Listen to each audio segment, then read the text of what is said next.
Olá, eu sou Haroldo da Âncora e bem-vindo ao Fala aí Mestre, o podcast do Âncora Group.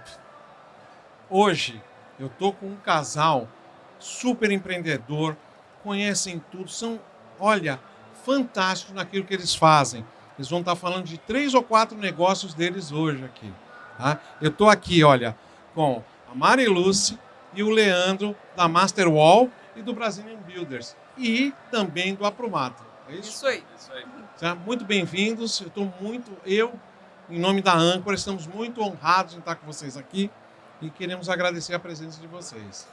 Bom, na verdade, a gente que agradece, né? A gente também está super honrado e contente também pela oportunidade de a gente vir falar. A gente gosta muito de falar, isso é fato, e é um prazer estar aqui compartilhando um pouquinho da nossa jornada com vocês. Tá.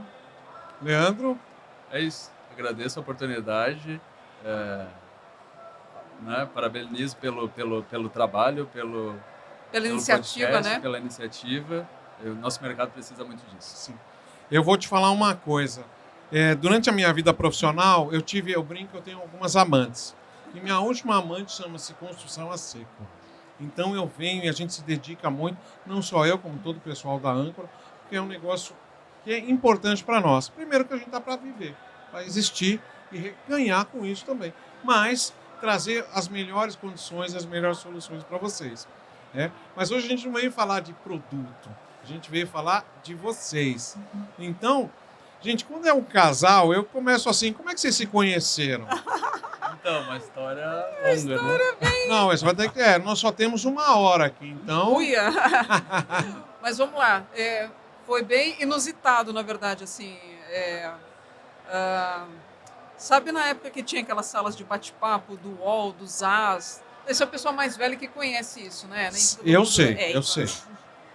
Então, naquela época, para falar a verdade, eu não gostava muito dessa ideia de ir para as redes, conhecer pessoas. Eu achava que as pessoas, elas não eram muito verdadeiras ali no que elas passavam de informação. Eu achava muito, muito superficial aquele tipo de contato ali. Mas um dia eu resolvi entrar numa sala de bate-papo dessas, e foi muito engraçado porque na época eu morava em Minas, eu sou mineira, morava lá em Juiz de Fora, e aí eu resolvi entrar numa sala de bate-papo de Florianópolis.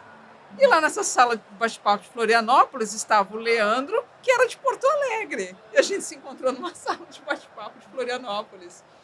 E eu comecei a conversar com o Leandro, e dentro das pessoas que me abordaram ali da sala, o Leandro foi a única pessoa que veio realmente interessado em saber quem era a Marilúcia. E uma conversa bastante despretensiosa. E dali a gente começou a conversar todos os dias. E assim foi 1 ano e 9 meses até ele pessoalmente lá em Minas me conhecer. Daí a gente começou a namorar. Isso depois... quando foi? No ano 2000. Sim, que bom, vocês têm uma história longa, então. Foi no ano 2000. Não, realmente, porque sala de chat, de bate-papo do UOL... mais de 20 anos atrás mesmo. Não existe isso mais. Né? Depois tinha o ICQ, a gente usava o ICQ, enfim. A comunicação era bem complicada, né? Não questão de depois da meia-noite para poder utilizar. Né? Então, sim. Tinha que fazer escondido dos pais, não, né? Não, jogava escondido. Mas depois de um tempo a gente abandonou as salas de bate-papo, daí a gente começou a usar o telefone. Sim. Aí depois, para a gente conseguir pagar a conta de telefone, a gente falava depois da meia-noite, que era super caro, né? Hoje a gente não gastaria nada para ter uma linha de telefone, mas...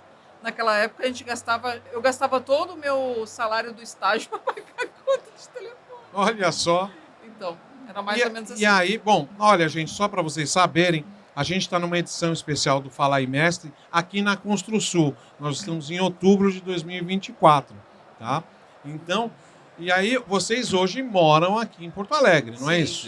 Sim. E você acabou se deslocando no final. Sim, porque daí eu terminei a graduação, terminei engenharia e me casei. Foi muito interessante, porque a gente se casou no fim de semana, na semana seguinte eu colei grau, no dia seguinte eu estava aqui em Porto Alegre. Tá certo. Tá, você é engenheira civil? Engenheira civil. E você, Leandro? Sou administrador. Administrador. Tá. E aí foi interessante porque a nossa primeira experiência trabalhando juntos foi até na própria preparação do casamento, né? Exatamente. Porque eu estava em Minas, aí eu estava cuidando da parte da cerimônia, porque a cerimônia foi em Minas, e o Leandro montando o nosso apartamento aqui. Então, acho que nossa primeira experiência empreendendo juntos foi até na Você já tinha na uma divisão, preparação conseguiram dividir direitinho as as tarefas. tarefas. Tá? Mas, na verdade, assim, a gente começou a empreender, não foi por uma vocação, para falar a verdade. Foi por uma necessidade, porque um dos motivos também de eu ter vindo aqui para o Rio Grande do Sul, porque na época de estudante, eu era pesquisadora do Departamento de Engenharia de Produção. E meu orientador sempre fez muitos votos para que eu viesse aqui para Porto Alegre para fazer o mestrado na área de engenharia de produção, porque o mestrado da URGS é um dos mais conceituados do Brasil, enfim. E aí eu me candidatei e eu acabei passando, então quando eu vim para cá, eu vim também para poder continuar os estudos e fazer o mestrado. Mas só que quando você está estudando numa universidade federal, você tem muitas restrições com o horário. Então eu tinha aulas durante o horário comercial, então eu não conseguia conciliar isso com uma atividade ou com um emprego formal, né? Sim. E aí Nessa hora você já estava em... eu já estava casada. Mas você já trabalhava na área de construção, não? Não. Eu estava Assim, numa área de equipamentos médicos na época. Tá, Né? nada a ver. Então, E aí a gente tudo começou... começou... A gente começou a começou empreender, junto. porque daí eu usava minhas horas, não horas vagas, né? Porque, enfim, mas os horários que eu não estava assistindo aula para começar alguma atividade. Então, na época, a gente começou trabalhando com representação de produtos para construção. A gente representou várias coisas, e até aqui a gente estava trabalhando numa obra, na obra do... Que coisas? Coisas... tudo. Que A primeira primeiras pastas coisa- é sempre muito bem difícil, primeira né? legal. coisa que a gente até representou. apostar, né, jovens ali, né, que estavam iniciando sem Sim. muita estrutura, então tu acaba pegando empresas muito pequenas, né? A gente apresentou banheira de ofurô, né, de uma pequena indústria de Garopaba, né? Então, Depois a gente trabalhou com estrutura metálica, e depois da estrutura metálica que a gente caiu no drywall. Eu lembro que a gente vendeu estrutura metálica para uma obra, a obra do Museu Iberê Camargo. O Museu Tá. Iberê Camargo, aí lá pelas tantas, a gente tinha muita proximidade com a engenharia. Era Camargo Corrêa que estava fazendo a obra na época. A gente tinha muita proximidade com a engenharia, e lá pelas tantas a gente se deu conta de que teria um volume absurdo de drywall na obra.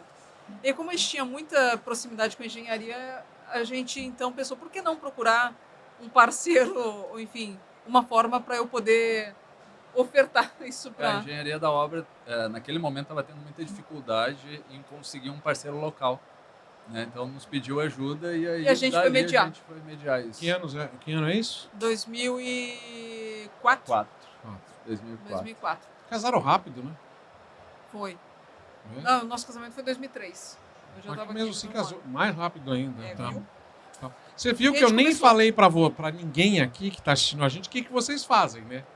Eu tô deixando vocês falarem. Sim. E vai indo. Vamos chegar lá. Então, assim, aí a gente começou. Só que é muito interessante porque na época que a gente começou a trabalhar com drywall, não existia norma. A norma veio em 2009, a gente começou em 2004. Então, eu entendo que as pessoas que começaram naquela época, todo mundo trabalhou para romper uma inércia desse mercado.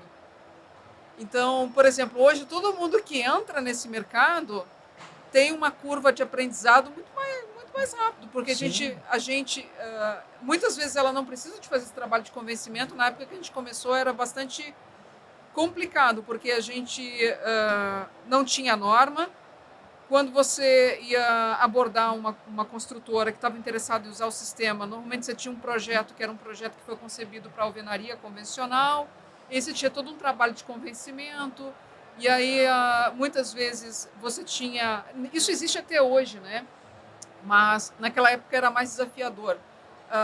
Você ter um fornecedor que ele quer tirar proveito da falta de conhecimento do cliente para Sim. ofertar algo que é subdimensionado. Então eu lembro que eu sempre fui muito técnica, sempre que eu ia abordar a construtora, eu ia lá com a informação que eu tinha, que na época eram os catálogos das fábricas, né? E aí a gente tinha muita dificuldade de ensinar o cliente sobre a questão da especificação. Se olha, você tem uma parede com um determinado pé direito, você tem que trabalhar com essa bitola de perfil, com esse espaçamento, né, para a gente atender. E muitas vezes a gente acabava perdendo porque alguém ia lá e subdimensionava a coisa, o cliente não estava preparado para analisar, ou às vezes não queria te ouvir, enfim. Então, quem trabalhou nessa época passou muito por isso, assim, de romper essa inércia, né? Então, nossa curva de aprendizado ela foi muito longa ali no início, né? Então, aí vocês montaram a empresa de vocês, como é que foi? Vocês acharam parceiros? no início, a gente trabalhou com parcerias, né? A gente representava empresas que trabalhavam com o sistema e depois de uns anos a gente começou a trabalhar por conta, né? Sim. Aí depois de alguns anos a gente começou a trabalhar 100% independente. independente. Nosso por conta ali foi quando a gente estruturou o time de montagem. Sim, que Né? o... Que a gente tinha o parceiro do material, fornecimento do material, e o nosso time, a gente começou a montar o nosso time de montagem. Tá. Aí a gente começou nesse mercado, mas... E aí a gente acompanhou toda a evolução, né, desse mercado, esse mercado que vem crescendo ano a ano. E o Rio Grande do Sul até que está muito bem, pode dizer que o Rio Grande do Sul está super bem. Eu acho. A gente tem um volume muito grande de construtoras que elas dominam o sistema. O que eu digo de dominar o sistema? Que elas entendem toda uma lógica que existe de planejamento, né, das etapas construtivas, de que momento o drywall entra, como que eu organizo a sequência das atividades para que o drywall performe, né? E se preocupam em ter um projeto executivo, então isso ajuda a uniformizar a informação para todo mundo que está concorrendo, as concorrências são mais justas, e eles usam de uma maneira ampla, né? Então, a gente vê, diferente de Santa Catarina, do mercado de Santa Catarina, que é nosso vizinho aqui no Rio Grande do Sul a gente tem um número muito grande de empreendimentos que usam o drywall na divisa entre unidades, dentro da unidade, nos forros, Sim. enfim. Eu achei muito interessante que estava conversando com alguém, um dos pioneiros que apoiou isso, uma das construtoras aqui foi a Capa, né? A Capa. A Capa, que deve ter sido a primeira A grande... Goldstein. A Goldstein foi a primeira, depois ela puxou outros e a Capa veio... Sim, e aí então o negócio ficou mais interessante. Isso. Eu lembro em São Paulo que a Impar começou numa obra de primeiro mundo lá.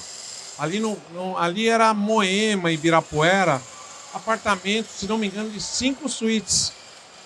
E ainda eles estavam com a estrutura toda, a superestrutura para paredes, né? E aí o que acontece? E quando entregaram esses apartamentos de 5 suítes, na outra semana os proprietários começaram a arrancar tudo e fazer de novo, porque eles não aceitaram a ideia, né? Sabe que é interessante que algumas consultoras que a gente visitava tinha muito essa premissa de dizer que o meu empreendimento diferencial é ser em alvenaria, porque meu cliente não quer drywall. Sim, a gente vê muitas situações, eu acho que vocês devem ter passado por muito disso, os seus clientes, na hora que você vendia uma unidade, alguma coisa, e chegava lá, só que é drywall. E aí o cliente, opa, eu não quero. Não é verdade? Sim. Precisou, o posicionamento da Goldstein aqui no Rio Grande do Sul, ele foi decisivo, né? Eles implantaram o sistema e não abriram mão, né? Então o cliente, como já conhecia, né, de uma consultora com sabia que estava comprando o empreendimento. Sabia que estava comprando. Obviamente eles estudaram para isso, montaram um manual de proprietário e isso trouxe uma certa tranquilidade. Né?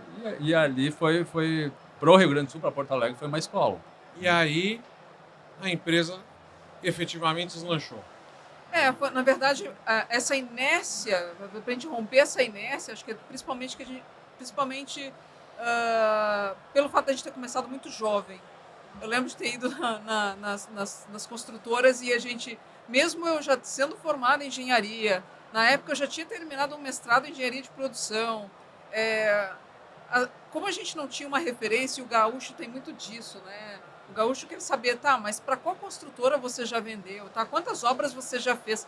Como a gente não tinha um histórico muito grande, foi bem doloroso a gente romper essa inércia, né? Ainda uma tecnologia que meio... então ela estava com 5 anos, 6 anos. Até a gente ganhar esse lugar ao sol foi bastante trabalho. Foi muito trabalho. Quem conta umas histórias muito interessantes sobre isso é a Maria Tereza Castro. Né? Maria Tereza, claro. Porque ela fala que era começou como uma terra meio de ninguém sabia Sim. direito. A placa chegou e não sabiam como colocar a placa na parede, montar a parede. Aí veio todas aquelas conversas que a gente conhece. Tá? E ali vocês já estavam com uma equipe de quanto, assim? Ah, não, a gente começou bem pequeno. Quando a gente começou, Haroldo, assim, a gente fazia até se você tivesse um forno do banheiro da sua casa para fazer, eu ia fazer. Então a gente começou muito pequeno. Muito pequeno. A gente não E tinha depois- estrutura física, né? Não tinha depósito, então dependia do distribuidor local, que eram super limitados na época, né? Então, se fazia o que aparecia, né? Sim. Um forrinho de banheiro. Só Aí para depois- vocês saberem o que está acontecendo aqui, eu vou lá no final. Vou fazer uma pergunta que seria no final, mas vou fazer agora para vocês ficarem e saber como é que eles chegaram. Quantos metros quadrados instalados vocês têm na história de vocês? Mais de 2 milhões. 2 milhões de metros quadrados É, de drywall instalados. é muita coisa. Então fica aqui para você ver como é que foi, tá? Então, legal isso, né? Então você estava fazendo qualquer coisa, o que ia aparecendo a gente Começar a gente fazia. fazer qualquer coisa, sim. E depois, com o tempo, a gente sempre tem alguém que aposta na gente, né? Então, assim, a gente teve as primeiras pessoas que confiaram no nosso trabalho, enfim, a gente fez de tudo para poder superar as expectativas daquele cliente e a gente começar a criar vamos dizer assim, uma fidelização desses clientes, né? E criar recorrência com esses clientes. Então, até hoje a gente tem muito essa postura. A gente não costuma abrir um leque muito gigante de clientes, mas a gente fideliza muitos clientes com quem a gente se relaciona, né? Tá. Eu acho que é uma das principais, vamos dizer assim, estratégias que a gente tem hoje. Né? Então, a gente quase não tem um trabalho comercial, porque essas demandas vêm quase que automático desses clientes que a gente vai fidelizando ao longo do tempo. Eu conversei com o Leandro um pouco antes da gente, faz umas 2 ou 3 semanas, e aí realmente eu fui. E hoje vocês têm um problema que vocês estão sem braço, não é isso? A gente está sem braço. Não é? É. Não tem para. Quer dizer, há demanda, há clientes, mas não há braços. não O isso? mercado está bastante carente de mão de obra, né? A questão da mão de obra é uma dor para todo mundo, né? A gente tem visto várias iniciativas, né? E a gente fica até sentido, porque a gente tem gente apostando no sistema e as pessoas estão esbarrando na questão da mão de obra, né? Isso é um desafio para todo mundo do mercado, de fato. O que eu mais ouço no CS é uma palavra que chama-se gargalo. É um gargalo. É um Sim, gargalo. é um Tá? gargalo. Eu estou entendendo, e ainda vou te perguntar mais uma vez já. Vocês vendem muito bem o serviço de vocês. Né? Nós estávamos conversando agora há pouco, que você participou até como jurada de um reality sobre construção a seco. Isso. E justamente eles estavam fazendo pitch, né? Fazendo um pitch para Fazendo um você. pitch. Tá? E eu acredito que o fruto do sucesso de vocês, esses 2 milhões, deve estar a tecnologia, a competência na montagem, sim, mas eu acho que a venda é muito importante, não é? Sabe, para falar a verdade, assim, é interessante, Haroldo, porque eu venho da área de engenharia. E aí é muito engraçado porque a gente leva muito tempo para entender que, no fundo, todo mundo é vendedor. E se você não for vendedor, independente da sua área de atuação, você precisa ser vendedor. Um médico Sim. precisa ser vendedor, um advogado, enfim, todo mundo. O professor, ele tem que vender, enfim. Mesmo que você seja um empreendedor e você não esteja atuando diretamente na área de vendas, você precisa de vender sua visão, né? Para os seus colaboradores, você precisa de encantar as pessoas. Então, assim, às vezes a gente tem muita resistência de se ver numa posição de vendedor. Então, foi muito engraçado que, com o tempo, eu aprendi a identificar a maneira como eu me sinto confortável trabalhando na área de vendas. Mas eu acho que isso é bacana para todo mundo entender, tipo, de que forma eu me sinto confortável trabalhando com vendas. Então, assim, eu entendi que a melhor estratégia de venda era eu explorar com o cliente a parte que eu domino mais, que é a parte técnica, e aí a gente fazer todo um trabalho que normalmente às vezes o cliente fica até cansado. Eu gosto muito de esgotar, durante a fase de negociação, as conversas e as tratativas sobre escopo. E aí a gente vai falar de preço só no final, porque eu não gosto de falar de preço. Então eu vou concentrando boa parte das tratativas em cima de escopo, aí eu deixo para o final. De certa forma, isso é super importante, porque isso aumenta o nível de transparência. E eu sempre gosto de deixar tudo muito documentado, obviamente, à medida que a gente foi vivenciando, a gente foi apanhando. Eu até estava falando isso com o Leandro ontem. A gente aprendeu muita coisa sozinho, né? E quando a gente aprende sozinho, a gente erra muito, mas a gente aprende muito também. Sim. Então, assim, às vezes hoje o nosso orçamento, ele é um resumo dos nossos aprendizados, das lições aprendidas. Então, tudo que ao longo dos anos a gente notou que, vamos dizer assim, acordos que não ficaram muito claros e que eles trouxeram algum tipo de dificuldade para a gente no decorrer do contrato, hoje ele vira cláusula na minha proposta.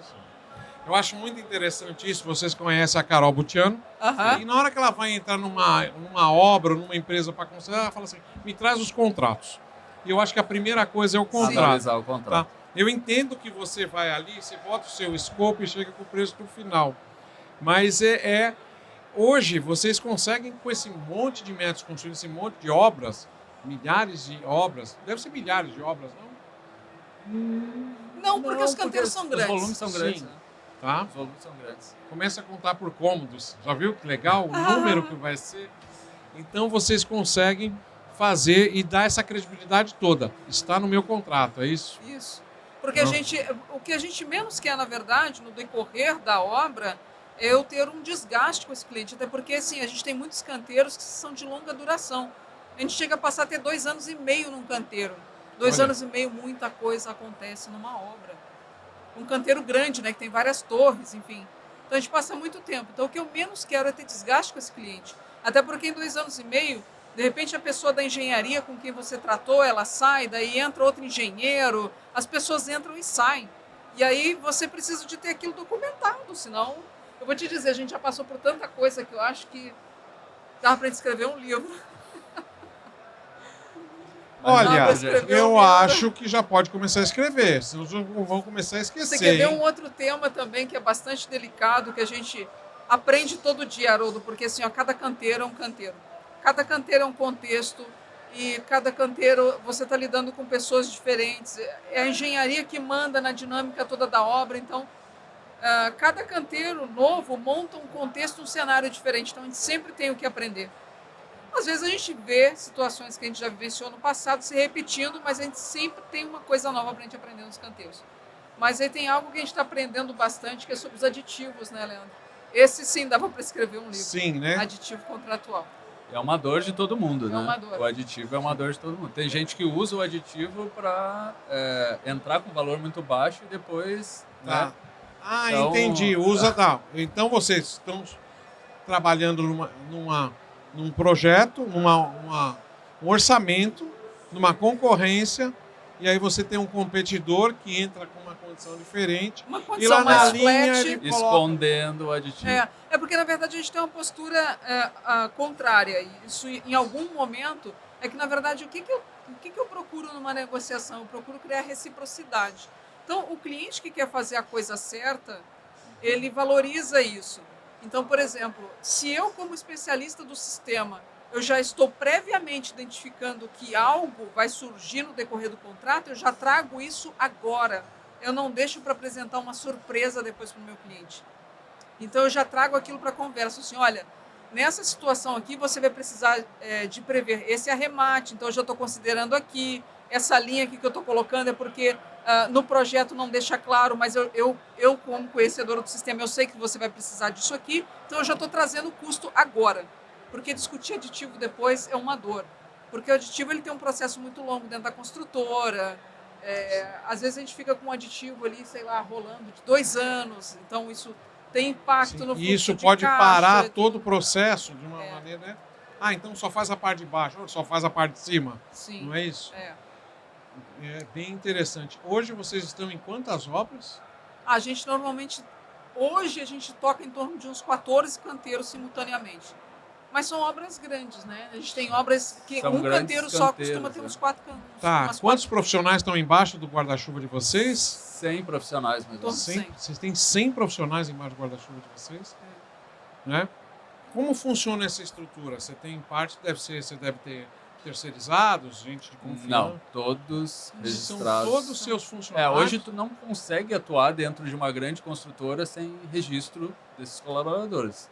Né? Então a documentação sem ser bem, o próprio, né? Sem ser são todos colaboradores. Então são todos funcionários, tá? Da Masterwall, é isso?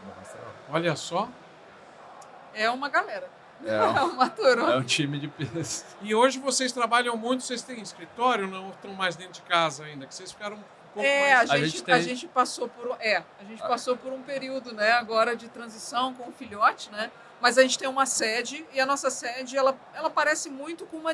É porque, na verdade, o que acontece? Em algum momento, a gente trabalhou também com distribuição. Sim, hoje nosso foco não é distribuição mais, já faz alguns anos. Nosso foco não é distribuição. Mas vocês têm um depósito, A gente tem um depósito. Para regular, né, essas 14 obras. A gente gerencia o material também. Para muitas construtoras, a gente faz a gestão, a gente faz a logística. A construtora não tem espaço para receber esse material no canteiro, a gente recebe e devolve para a construtora com o nosso caminhão, né? Enfim. Sim. A gente faz esse pulmão. Gestão para eles. Faz essa gestão para eles. Que ótimo. A gente teve vários períodos aí de oscilação de preço, né? Covid, enchentes agora, então a construtora precisa antecipar essa compra e tu não tem como colocar no canteiro. Então precisa ficar armazenado em algum Você tem parte local. do material que é perecível, né? Sim, as placas, né? Bem delicado. E querendo ou não, o escopo, né, do global é nosso. Então a gente precisa, né, ter esse cuidado também com o armazenamento. Entendi. Olha que legal. Eu vou sair daqui um pouquinho, mas eu queria ir para o outro lado. Claro. Né? Aí vocês começaram a viajar, não é isso? Para Isso. conhecer Sim. um pouco mais lá fora. Né?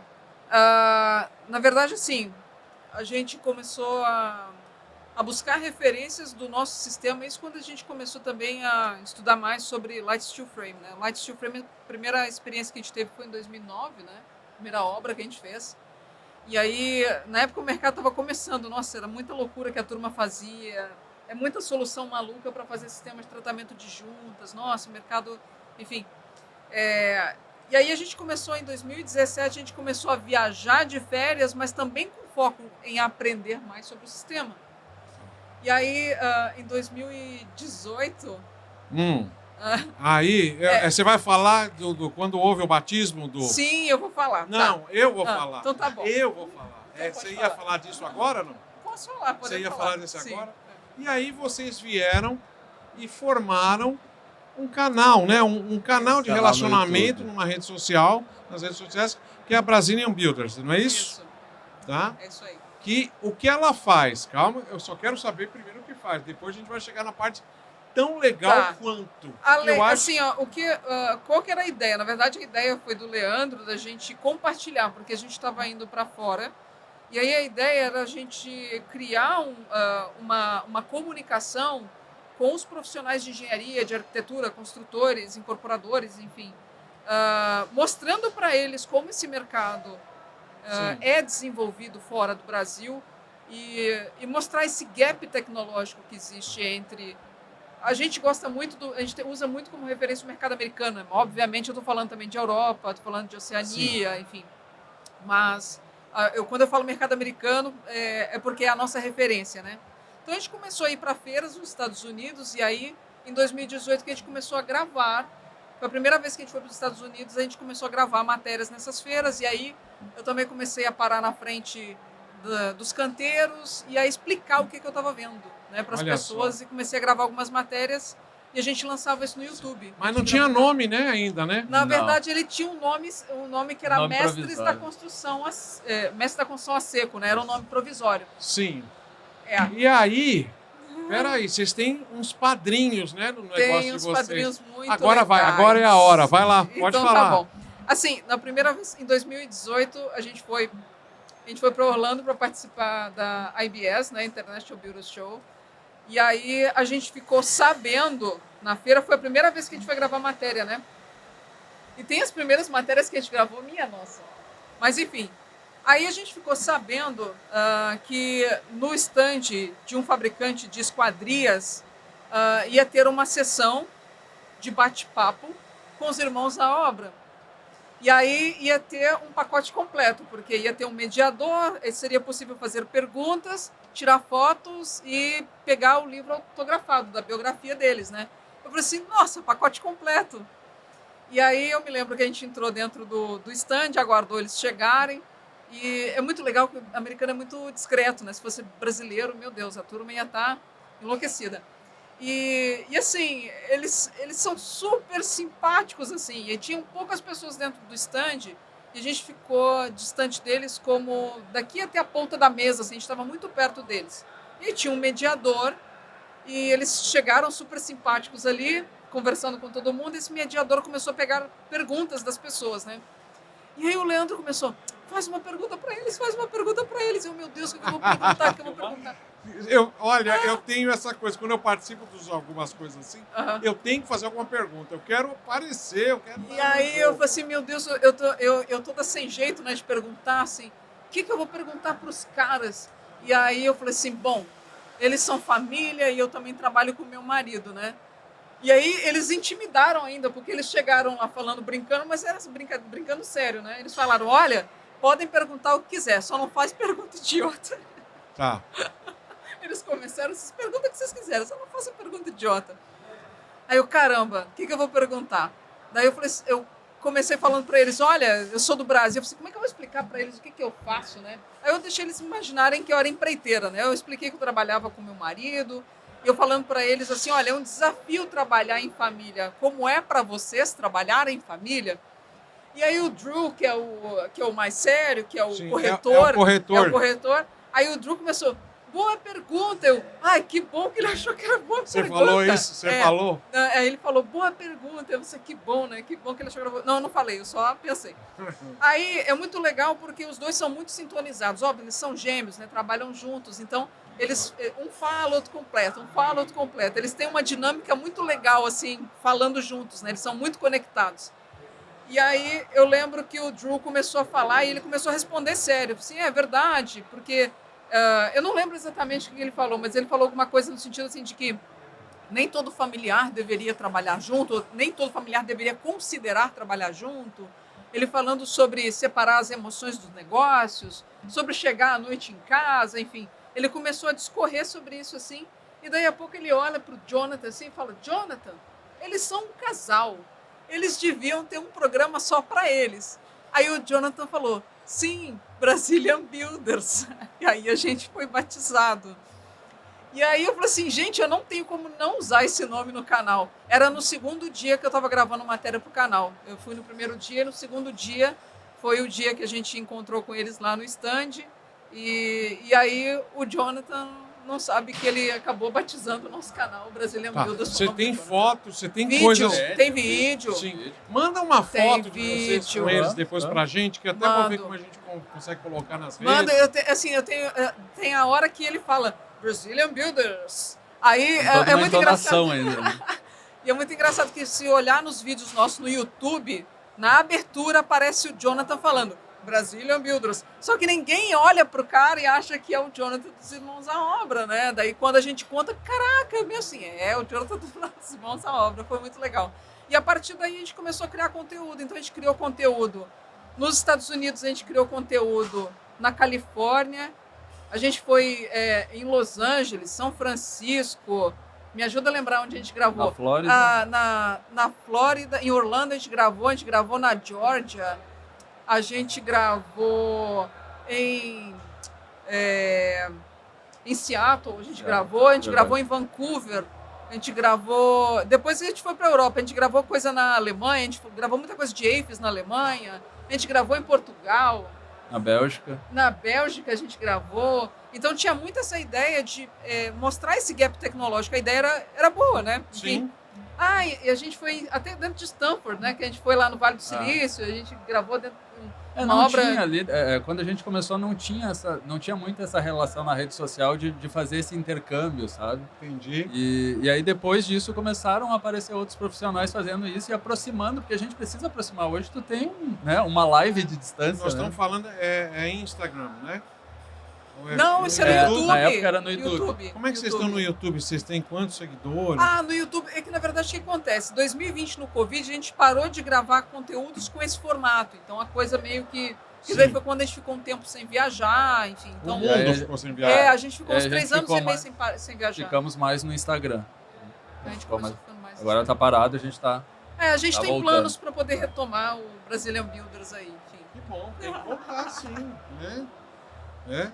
Agora, e ainda mais, que a gente vai falar do último negócio de vocês, tá? E esses vídeos te traziam negócios? Na verdade, negócios propriamente não, mas foi muito bacana porque através do canal a gente começou a ter, vamos dizer assim, a participar de um cenário nacional. Aí, a partir do Brazilian Builders, a gente começou a ser convidado para participar dos eventos. Então, a gente não só participava dos congressos, mas a gente começou a ser convidado para falar nos congressos. Então, a gente dividia um pouco, né, do nosso entusiasmo ali no canal. Então, isso nos ajudou a ganhar uma presença, digamos assim, né? Teve nacional. um momento muito legal que foi a Lia, né? A entrevista A com a Lia. isso. Foi muito interessante porque a gente conversou com uma canadense e nos Estados Unidos e no Canadá, vamos dizer assim, as etapas são muito distintas, né? A gente tem pessoas que são conhecidas, brasileiros que têm empresas, né, no ramo da construção a seco nos Estados Unidos, que tem, por exemplo, uma empresa que é especializada só em colocar placa. É tudo separado. O PIA lá no O PIA Canadá. acabador. Sim. O PIA acabador. Então, por exemplo, tem o cara do frame, tem o cara que instala a placa e depois vai a turma do acabamento. É tudo separado. E aí tem uma canadense que ela é queridíssima, assim, a gente acompanhava ela no Instagram, que é a Lia Paluk. E aí um dia eu resolvi gravar uma entrevista com a Lia Paluk. Então a gente mandou vários directs para ela e tal. E aí um dia ela topou gravar. E aí a gente gravou uma matéria com ela e ela chama atenção, primeiro, pelo entusiasmo dela. Ela gosta muito do que ela faz, ela tem muito orgulho do que ela faz. É bacana de ver o entusiasmo dela no Instagram. E além disso, ela é uma menina muito bonita. Então, assim, é interessante porque eu não imagino uma menina tão bonita quanto ela no Brasil se dispondo a trabalhar dentro da obra, o que é uma bobagem. Eu também acho. Então, ainda assim, mais um pai de 3 filhas. Então, assim, é uma bobagem. E aí, isso é legal porque isso quebra um pouco alguns, sei lá, acho que alguns conceitos que os brasileiros têm sobre trabalhar botando a mão na massa. Sim. Né? Porque quem trabalha botando a mão na massa nos Estados Unidos e aqui também vive muito bem se for um bom profissional. Vive bem. São trabalhos dignos, né? Sim, e as pessoas vivem bem. Se for bons profissionais, as pessoas vivem bem. E a gente fez uma entrevista com ela, a entrevista fez um super sucesso. E aí a turma resolveu convidar a Lia para vir para o Brasil. Quando que ela veio? No Enix. Agora? No Enix de 2019. Tá. E aí foi muito interessante porque... Dessa vez veio outra, não veio? Veio. A Lídia. A Lídia. Lídia. Que também é Drywall amiga da... Short. do Drywall Short. Tenho foto com ela. Que legal, ela é muito querida. Jonathan tirou minha foto com ela. E é fantástica, né? Ela A mulher é de acabamento. Né? Ela é de acabamento. E aí foi muito interessante, quando eu cheguei lá no Enix para encontrar com a Lia, ela me viu, ela me deu um abraço, ela chorou tanto, falou assim, nossa, que legal, da nossa conversa eu estou tendo a oportunidade de vir aqui para o Brasil falar de algo que eu amo fazer, né? Então foi um momento muito bacana. E depois ela chegou a vir numa outra edição também, de 2022, ela veio também de novo, foi uma segunda vez. E a gente se divertiu horrores com ela, porque ela é engraçadíssima, ela é muito querida. Você pega na massa? Na mão na massa? Olha, eu já peguei no passado. Na placa, né? Na placa, Na placa. No passado, a gente já colocou a mão na massa.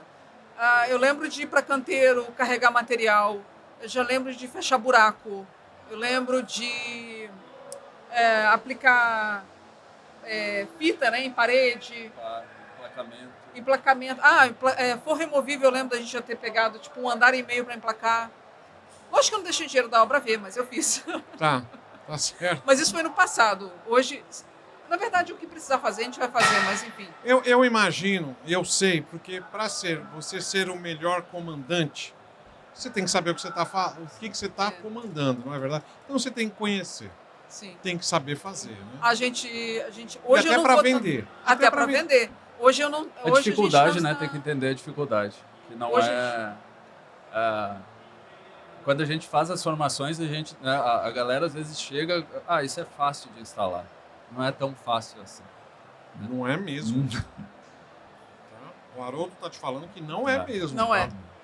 Então, assim, na verdade, eu vivi muito tempo dentro do canteiro, coordenando as equipes dentro do canteiro, E com o tempo, daí, eu tive que me focar mais nas atividades dentro da sede. Apesar de que eu amo ir para o canteiro, eu fico nem pinto no lixo quando eu chego no canteiro.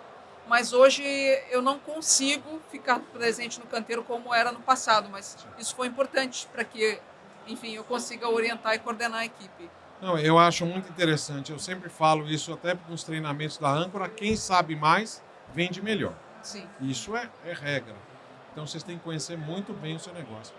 Os irmãos na obra, vocês voltaram a conversar depois? Não, a gente não teve oportunidade, mas eventualmente a gente quer encontrar, oportunamente, né? A gente quer encontrar Eu acho com que eles, em contato. eles devem ser mais acessíveis que os brasileiros até às vezes, né? Ah, Um e-mail, sim. alguma coisa que pode chegar tranquilamente. Sim, Né? sim, sim. E eles são super simpáticos, eles são super queridos, assim, foi muito legal. Eu lembro que eu vi eles em programas. Eles estiveram no Brasil, fizeram alguns Tiveram. programas e muito simpáticos, muito aquilo mesmo. Né? Eles são exatamente aquilo que a gente vê na TV, eles são ali no presencial. E eles são divertidíssimos. Eu lembro que depois que eu fiz a pergunta, eles responderam, eu relaxei, né? Daí eu virei pro Jonathan e ainda falei, Jonathan, você precisa de ver como que é engraçada a sua dublagem no Brasil. É muito engraçada a pessoa que te dubla no Brasil. Daí eles começaram a brincar. Ah, porque você nunca viu a gente sendo dublado na Espanha. E eles começaram a imitar o cara que dubla eles na Espanha. Daí foi muito engraçado. Sim. Mas eles são assim, eles são muito descontraídos mesmo. Muito bom, né? Acho que por isso que eles cativam tanto crianças e os idosos, né? Porque daí tem uma legião de crianças que amam eles, assim. Sim, e eles são lúdicos mesmo. Muito. Eles são muito São. lúdicos. E, E é explicam. muito ingênuo, assim. Eles fazem muitas brincadeiras e é tudo muito ingênuo. Muita, quarta série, não é quinta série, não. É Quarta menos série. ainda. E aí você vê nos programas, é muito legal, porque o Jonathan é um contractor, né? Que eles chamam, ele é um empreiteiro. É um general contractor. E ele é o que ele... Não, vou chamar um engenheiro, vou falar isso, vou conversar com o meu técnico. Ele procura, né, as melhores pessoas. Isso aí. Né? E isso é uma coisa que é uma dificuldade para nós e até para vocês. Tá certo que imagino que vocês tenham, dentro do seu casting, tá, os profissionais para cada coisa. Sim. Tá? É o que monta o perfil, o que instala a placa e o que acaba. E é assim que é feito, né? Sim. Porque a gente tem visto. Quando o cara faz tudo, talvez não fique tão bom, não é verdade? Sim. Infelizmente, hoje, nem toda empresa trabalha assim. Né? A gente tem muitas empresas que o instalador ele faz tudo. Né? Então, ele não consegue entregar um trabalho de qualidade. Né? Hoje, a gente conseguiu dividir o nosso time em etapas de produção. Que a gente consegue, por isso que a gente consegue essa velocidade de execução. E esse monte de obras, porque você está em fases diferentes, não é A gente isso? consegue girar com ele, com esse profissional, em vários canteiros. Tá. Né? E eu ouvi falar que os seus funcionários estão sempre bem vestidos. Ah, é? É? Isso aí o Leandro pode falar. É verdade? Então, verdade. Eles são sempre Verdade. aprumados, é isso mesmo? Sempre aprumados. Adorei esse nome, adorei. Gente, É um trocadilho. é um trocadilho, lógico. Tem né? gente que não os mais jovens, né, talvez não entendam, né, Tá. o aprumado, né, mas o Sim. aprumado vem de bem vestido, né, Isso, o prumo, né, bem vestido. Vem né, trazendo bem- o prumo da construção. também, Então, né? essa relação, né, com o produto, né, Tá. ela faz todo sentido. Então vai lá, explica ali o seu negócio, esse negócio aqui que é o Aprumados. Então, Não precisa olhar, se não quiser pode olhar para mim mesmo. Ele é meio Fica tímido, né? Ele tem uma impressão que... bastante. Ah, Fica melhor, né? tá bom, Vamos lá. fala para mim. A Aprumado nasceu, na verdade, de uma dor nossa. Né? De uma dor nossa de não conseguir vestir de forma adequada o nosso colaborador. Né? Nosso colaborador do front da obra. Então hoje vocês têm Né? uma confecção de roupas de trabalho. Exatamente. É roupa de trabalho, diferente de uniforme. Ela não é o uniforme básico, é uma roupa de trabalho que foi pensada para aquela atividade. Né? Tá, tem um lugar para pôr o lápis, tem um lugar para pôr um lápis, tem um lugar para pôr a trena, mais ou menos assim? Mais ou menos isso. A gente tem alguns modelos ali que eles se adaptam às atividades. Né? Então, o modelo Thor lá, por exemplo, né? É uma calça que ela tem 8 tipos de bolsos que, dependendo da tua atividade, tu escolhe o bolso. Sim. Né? Então, tudo foi pensado para que esse profissional, né, além de se vestir bem, se valorizar, né, que a gente precisa muito isso, né, porque hoje o profissional, um pintor, um próprio instalador, muitas vezes no trabalho autônomo, ele usa a pior roupa que ele tem porque ele está indo trabalhar.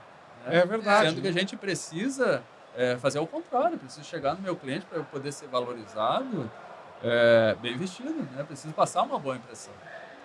Né? Eu vejo muito isso, gente. Pessoal, em algumas obras, inclusive de estilo, posso até te mostrar fotos, o cara com uma camiseta florida, que não era, sabe, se fosse para ele estar lá na praia, estava perfeito, mas na obra não era aquilo, né? Mas Chinelinho de interessante, dedo, né? mas sabe o que é interessante? Porque assim, a gente começou também a despertar para essa ideia de ter uma roupa específica para o trabalho, porque daí também a gente começou a ver como isso funciona lá fora.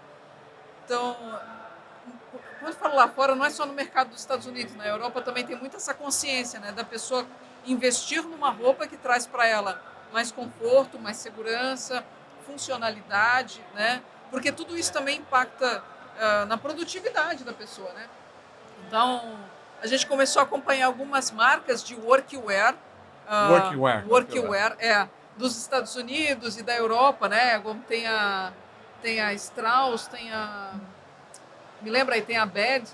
A Bad, a Strauss, a própria Dickies, né? Sim. A Dickies que hoje já não, né? No Brasil ela nunca entrou como roupa de trabalho, ela já entrou mais como uma roupa da moda, uma é, coisa de como moda. moda, street. Então, assim, é muito interessante porque você vê esse trabalhador da construção lá fora, ele vai muito bem equipado para trabalhar, né? Sim. Isso tudo interfere muito. E eles têm muita oferta de roupas que são próprias para desenvolver o trabalho dele, né? E de forma acessível, né? Ele entra dentro de um home center, tem uma seção específica para roupa de trabalho. Então ele acha a bota, ele acha a calça, ele acha... E hoje, aqui no Brasil, onde que tu encontra isso, né? Numa ferragem, aquela calça cinza ou aquela calça azul. Azul mecânico. Né? Da pior... Aquela listrinha refletiva e acabou. É isso. Então, assim... Então, aí o Leandro começou até a desenvolver depois roupas para segmentos específicos. Por exemplo, você desenvolveu peças para trabalho em altura, né? Para alpinismo industrial. Adoro esse segmento. É uma das minhas amantes. Trabalho em altura. A gente começou a ser procurado por conta do posicionamento, né? Então, não é tão simples de encontrar essas peças no Brasil. Muitos deles tinham que importar, né, um macacão ou uma calça específica com alto custo. Não conseguia vestir muitas vezes a equipe por completo. Eles tinham uma calça para vários profissionais usar. E a gente trouxe esse desenvolvimento para dentro e conseguiu desenvolver para alguns setores, né? Alpinismo industrial, arboricultura. A gente foi desenvolvendo algumas peças para eles de forma 100% nacional, né? Onde eu trabalho com produto nacional e uma produção nacional, né? Trazendo uma competitividade de custo, né? Para a nossa realidade, trazendo o custo para o nosso mercado. Tá. Como é que compra? Aprumado.com.br. Aprumado.com.br. Que bom, então aí, porque realmente é isso, né? Às vezes a primeira impressão é a que fica, né? Sim. Exatamente. Aí você pensa, muitas vezes, conversando com o cara que está lá de chinelo, havaiana, hoje não existe mais isso, não pode. Mas depende da obra, sim, né? Sim, ele vai visitar o pequeno instalador, o pequeno pintor, né? O autônomo, né? Ele, na maioria das vezes, ele vai visitar um cliente com trajes, né? Bermudinha, chinelo de dedo, uma camiseta toda, né, suja, muitas vezes, né? Então, uma cadernetinha ali debaixo do braço, ele precisa de uma postura para poder ser valorizado, né? Entre esse cara vestindo, né, se vestindo de qualquer forma, com outro profissional, vestindo aprumado, no mesmo valor, qual que tu contrataria? É verdade. A primeira impressão vai ficar para aquele lado, tá? E eu acho que agrega valor, inclusive. Tá? Sem dúvida. A gente na Âncora, a gente fala muito isso. Se você quer a coisa mais barata, talvez não seja aqui. Mas a gente vai te dar o melhor produto que o seu rico dinheiro pode pagar. Não é? Porque é isso que você quer. Você quer uma roupa ou um produto que funcione, né? E às vezes, se a caixa estiver feia, talvez a gente não consiga vender da mesma maneira. Isso vale para as roupas também. Sem dúvida. Eu quero falar também agora de um outro negócio que vocês fizeram aí, né? Há pouco mais de 8 meses, vocês lançaram um novo investimento. A gente literalmente lançou esse investimento. É quase um investimento a fundo perdido, tá? Como isso é Josia? É Josia. Josia Enterprises? É Josia Enterprise, é isso aí. Conte essa aventura, porque eu vou te falar, né? Eu acho que foi muito bem planejado esse investimento e esse novo empreendimento, não? Ah, sim, é verdade. O que eu vou dizer assim, a gente... Esse filho, né? Literalmente filho. Josia é o filho Josia. deles, tá? Esse filho, ele veio depois de... Ele chegou quase com 20 anos de casado, né? Então, obviamente, ele foi muito esperado. E ele é um verdadeiro milagre na vida da gente. Então, ele virou a vida da gente de ponta cabeça, né? Porque até então, eu trabalho junto com o Leandro esses anos todos e a gente tem muito envolvimento com o trabalho. Essa ideia de que você chega em casa, você separa coisa nenhuma. A gente vive o trabalho mesmo o tempo todo. E para nós não é um peso, porque tem muita gente que olha isso e acha que é um peso você viver envolvido com a questão do trabalho. Para nós não é, porque a gente gosta muito do que a gente faz. Então, fim de semana, sim, a gente falava de trabalho, a gente resolvia assuntos de trabalho, e tá tudo certo pra gente. A gente viajava de férias, eu viajava para aprender sobre coisas do trabalho, resolvia as coisas do trabalho de noite, no hotel, enfim. Então, pra gente não é um peso. E aí, esse filho veio para poder fazer a gente repensar muitas coisas na vida da gente. É isso que eu quero saber também. Aquela locomotiva deu uma parada? Deu uma parada, que na verdade é uma locomotiva sem freio, não é? Eu vejo você muito mais tranquilo. E ela é muito pau na máquina. Vamos embora, né? Então, assim, esse novo momento fez com que a gente obrigatoriamente desse uma desacelerada, né? Eu não tive uma licença maternidade, eu tive que continuar operando tudo desde a maternidade, porque, né, a gente tem um time, as coisas continuam andando, mas a diferença não foi até assim, estou trabalhando muito menos. Estou trabalhando menos, mas não tão menos do que antes, porque a gente se envolve em muita coisa ainda. Mas o fato de eu estar trabalhando mais distante, não ali dentro do olho do furacão, né, tem feito com que a gente faça muitas reflexões, né? Porque quando a gente está ali envolvido, né, a gente estava conversando, somente apagando os incêndios, enfim, a gente não se dá conta de parar para pensar nas coisas, né? Então, esse filho está fazendo a gente repensar muitas coisas. Em talvez maneiras diferentes que a gente possa ter de trabalhar com o mesmo assunto, mas de maneiras diferentes, né? E está sendo um grande desafio também, porque a gente está cuidando dele e cuidando dos negócios, né? Então tá uma loucura. Os negócios são bem previsíveis, né? São. Agora trabalhar o Josia... com obra é super previsível. Não é nada previsível. Sabe? A gente estava conversando agora, porque eu tenho um neto de 10 meses. E ela estava falando assim, mas ele fala. Não foi que você me perguntou? Ele fala. Eu falei, não, cada criança é uma criança. Mas o meu neto não fala. Tá? Ele faz barulhos. E o seu filho também é a mesma coisa. Ele tem um desenvolvimento motor que foi mais rápido do que o da fala. Normalmente eles são mais preguiçosos. Meninos normalmente são assim. Você já deu o joguinho de ferramenta, não? Claro! Claro, ele já recebeu capacete, faz pouco tempo. Capacete, ele já tem uma bancada. Roupinha da aprumada, tem de tudo. O Theo tem uma reta escavadeira que você sobe em cima. Eu quero um cara ligado no meio. Vamos ver. Tá certo. Tá? E aí você repensou, você está falando, o que você pensa em fazer sem sair do meio, aonde você vai? Olha, aonde vocês vão?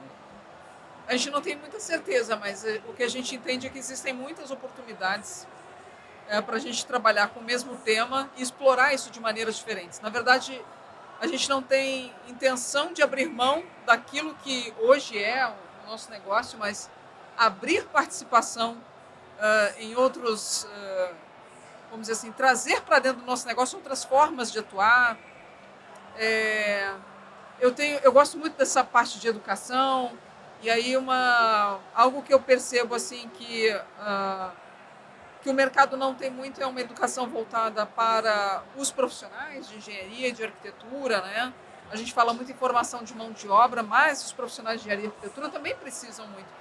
É engraçado que eu saí da universidade em 2003, quer dizer, eu terminei minha graduação no final de 2002 e até hoje, né, os cursos de graduação praticamente não falam sobre construção a seco.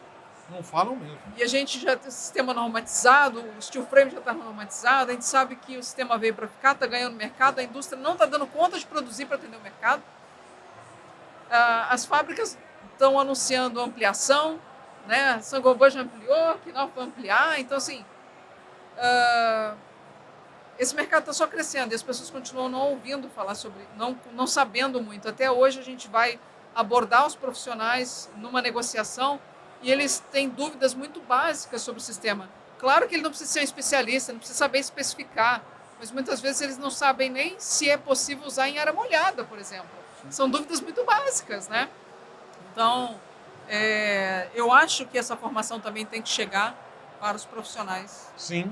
de engenharia de arquitetura. Tá, uma coisa, eu acho que está mais fácil hoje você educar o usuário do que até o próprio profissional. É verdade. Esse profissional que está no meio.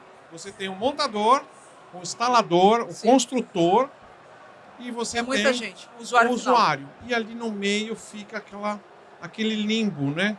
Quer dizer, no mínimo, se você conseguir mostrar aonde ele vai conseguir informação, vai ajudar bastante. E eu acho que um curso seria bem interessante também. Porque precisa adequar essa linguagem, né?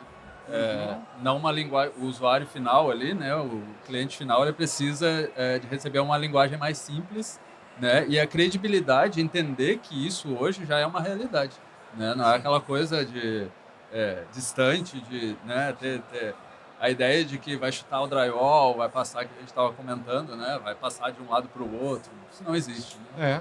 Não se faz isso na alvenaria, por que eu vou fazer no drywall, né? Ninguém tenta atravessar uma parede de alvenaria, né? É verdade. Casal, eu tinha um combinado que eu esqueci de combinar com vocês antes da gente terminar. Tá? Funciona assim. Toda vez... Vocês já assistiram algum podcast nosso, não? Não assistiram, Já. né? Já? Então você já sabe o que eu vou te pedir agora? Porque o podcast Eu Falo Aí Mestre é para conversar com quem entende do negócio. Tá? E aí eu te falo uma frase, aí você vai se ferrar agora. Você olha ali e você fala o que vier. Tá bom? Quer começar com ele ou com você? Vamos lá, eu começo. Leandro, da Masterwall, né? Da Brazilian Builders, da Prumado e do Josia. Isso aí. Fala aí, mestre.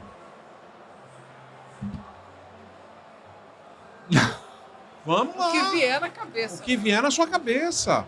Dá uma dica. Fala para te procurar. Fala que o pessoal tem que conhecer mais. Eu não sei, você vai falar. Então, nos siga nas redes sociais, né? A gente atua hoje como plataforma Builders Master, onde a gente unifica essas 3 marcas. Segue lá que você vai entender um pouquinho melhor. Tá bom. Ele deixou tudo para você, não é? Isso aí. Mariluz? Fala aí, mestre. O que eu vou dizer? Sobre algo que eu queria explorar um pouco mais aqui na nossa conversa, mas é sobre o tema trabalhar em família. Pois não? Então, trabalhar em família é um desafio, mas é possível. E é importante que as pessoas tenham em mente de que elas precisam entrar em acordo, né? É preciso que a gente reconheça o que de melhor cada um tem para contribuir e é preciso que a gente tenha essa clareza de permitir que cada um ocupe o seu espaço dentro das suas competências, dentro do que tem de melhor. Parece tão óbvio isso, mas não é o que acontece. Sim. E para que todos possam somar e, acima de tudo, respeitar a decisão daquela pessoa na posição que ela ocupa, né? Então, muitas vezes você pode não concordar ou pode argumentar, mas naquela posição onde ela ocupa, que ela tem a palavra final, né? Se ela está ocupando uma determinada posição na dinâmica. Porque no início, quando a gente começou a trabalhar, a gente teve muito atrito, porque a gente estava tentando fazer a mesma coisa juntos, né? E eu acho que, acima de tudo, a gente precisa de moer um pouquinho o nosso orgulho, né? Porque quando a gente trabalha com alguém que a gente tem muita proximidade, é diferente de um sócio ou de um colaborador. Como você tem muita intimidade, você não consegue usar máscara com uma pessoa que convive com você. Você é o que você é. Então, assim, a gente tende a ferir e a machucar mais as pessoas que são muito próximas de nós, né? Então, por isso que às vezes é tão desafiador trabalhar em família. Então, vai ter sempre algum momento na relação que vai acontecer um impasse. E nesse momento de impasse, um dos dois tem que ter sabedoria para ceder. E ter em mente também que ou você tem paz ou você tem razão. Escolha ter paz. Perfeito. Gente, eu não tenho como agradecer essa conversa que a gente teve. Tá? Foi fantástico. Vocês deram uma lição de muitas coisas aqui, não só de empreender. Querida, muito obrigado. Obrigada a nós, Haroldo. Eu adorei o bate-papo. Obrigada mais uma vez pela oportunidade. Obrigada mesmo. Eu adoro quando eu faço com famílias. É muito bom. Ah, que legal. Tá? Leandro, Valeu, Haroldo. Muito obrigado. Obrigada pela oportunidade, mais uma vez. muito obrigado. E aí, gente, o que vocês acharam? Olha aqui. Nós falamos de negócios, nós falamos de família, nós falamos de relações, de respeito, até de moda, tá? Comenta aí embaixo o que vocês acharam e principalmente dessa última conversa que a Mari falou pra gente aqui sobre o respeito, trabalhar em família. Você se dá bem trabalhando em família? A gente quer saber aqui da Âncora.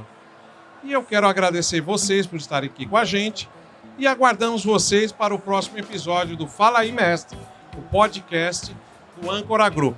Até lá!